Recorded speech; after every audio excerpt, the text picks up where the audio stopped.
எங்கே பார்த்தாலும் ஏஐ. இப்போ நம்ம வாட்ஸ்அப்பில் கூட ஏஐ வந்துருச்சு. எங்கேன்னு தானே தேடுறீங்க?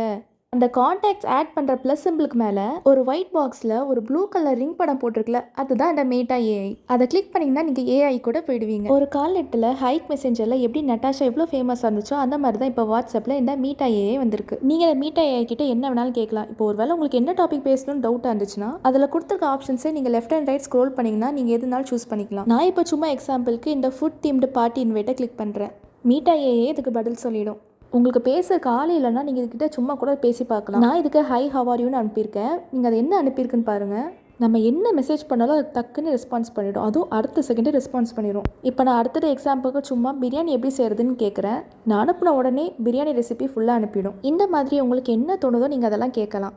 ஏன் உங்கள் ரிலேஷன்ஷிப் ப்ராப்ளம் கூட இது சால்வ் பண்ணிவிடும்னா பார்த்துக்கோங்க. எவ்வளோ டெவலப் ஆனாலும் தமிழ் ரொம்ப டெவலப் ஆன மாதிரி எனக்கு தெரியல.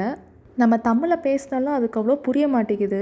ஆனால் இதே இங்கிலீஷில் பேசினா அது எல்லாமே கரெக்டாக புரிஞ்சுக்குது. உங்கள் ஃபோனில் இன்னும் இந்த ஃபீச்சர் வரலன்னா வாட்ஸ்அப்பை அப்டேட் பண்ணிட்டு யூஸ் பண்ணிக்கோங்க.